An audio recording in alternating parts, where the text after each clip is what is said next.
Ciao amici di Fungomagia, un saluto da Macinator, benvenuti in questo nuovo video. Oggi vi porto nel mondo di uno dei funghi più buoni e più ricercati della primavera. Parliamo della spugnola, in questo caso la Morchella esculenta, quella che tutti chiamano semplicemente spugnola. Prima di tutto guardatela bene, questa bellezza. Ecco, questa è una spugnola matura, ok? È bella alta, con il cappello di un color nocciola, quasi miele, e guardate com'è fatta, guardatela. Tutta bucherellata, giusto? Sembra praticamente una spugna. È proprio da qui che viene il suo nome, perché assomiglia a una spugna. Ora ve la taglio a metà, per vedere com'è fatta dentro. Se la guardiamo attentamente, all'interno è completamente vuota. Non c'è polpa, come praticamente nei porcini. È cava, come un sacco vuoto.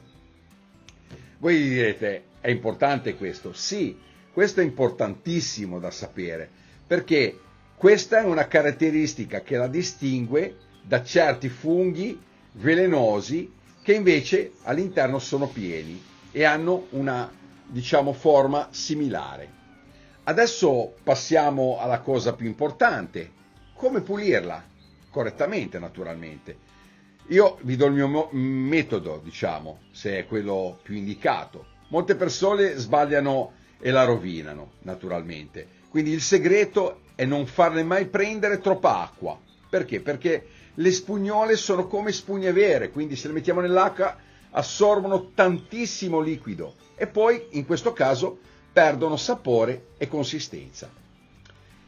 Io vi do il mio metodo e ve lo do passo a passo. Prima cosa, con un coltellino taglialo alla base per eliminare la parte terrosa. Poi prendo con un pennellino morbido, e tipo quelli da cucina, e che va benissimo naturalmente, e inizio a spazzolare delicatamente all'interno degli alveoli, su tutte le pieghe, su tutte le costolature, ok?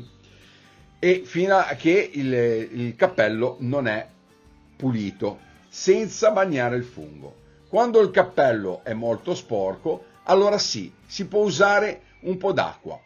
Il trucco qual è? È questo. Riempo una ciotola di acqua fredda e ci immergo le spugnole intere per non più di 10-15 minuti, con dentro un cucchiaio da minestra di sale ogni litro di acqua. Le muovo un pochino e poi le tiro subito fuori. Poi le metto in un canovaccio e delicatamente, chiaramente il canovaccio pulito, e delicatamente le lascio asciugare per bene, anche un'oretta naturalmente all'aria aperta. Poi esistono altri metodi. Un altro metodo che uso spesso è tagliarle a metà per lungo, e in questo modo riesco a vedere se dentro c'è qualche insetto o qualche lumachina, qualche limaccia, perché all'interno la usano come casetta, perché sono cave, no? Le pulisco molto bene, che all'interno è più facile in questa maniera, e pulisco praticamente tutta la cavità. Guardate poi alla fine come viene pulita, vedete? Una volta che è aperta. Ora passiamo alla conservazione. Le spugnole fresche durano pochissimo, al massimo 3-4 giorni in frigo naturalmente, sempre sa far riprendere colpi di caldo. Per questo è fondamentale conservarle bene se volete gustarle poi per tutto l'anno. Allora, il primo metodo è surgelarle. Le pulite bene, le asciugate bene, perfettamente, con della carta da cucina, e poi le si mettono su un vassoio e si infilano in freezer. Una volta che sono congelate per un paio d'ore, in modo che questo non si appiccicano l'uno all'altro, le mettiamo in un sacchetto e le mettiamo chiuse nel congelatore. In questo modo mantengono quasi tutto il loro profumo e il loro sapore. Chiaro che quando le uso le metto direttamente in padella, ancora congelate, senza scongelare prima, mi raccomando, perché sennò diventano molle, ok? Un secondo metodo valido è che poi alla fine è il mio preferito, è essiccarle. Sì, essiccate sono buonissime. Le taglio a fette, se non a metà, molto sottili, per qualche centimetro e poi le metto a disidratare a 50 gradi dentro il mio essiccatore per circa un 10-12 ore. Quando sono belle secche le conservo in barattoli di vetro con la chiusura ermetica per usarle, poi basta metterle in ammollo in acqua tiepida per 20 minuti più o meno e poi le potete cuocere tranquillamente. L'acqua chiaramente di ammollo filtrata e concentrato dentro il suo sapore, quindi è ottimo poi per condire risotti o per fare dei sughi fantastici. Il terzo metodo, un po' più lungo ma spettacolare a mio avviso, è sott'olio. Sì, le faccio bollire per 3 minuti in acqua leggermente acidula con del limone, poi le scolo bene e le faccio asciugare perfettamente, poi le metto in barattoli coprendoli con olio extravergine d'oliva e aggiungo anche un goccino di aglio e per chi piace anche una punta di peperoncino. Si conservano così per mesi, addirittura in dispensa. L'ultima cosa importante da sapere è che le spugnole crude sono leggermente tossiche perché contengono acido elvellico.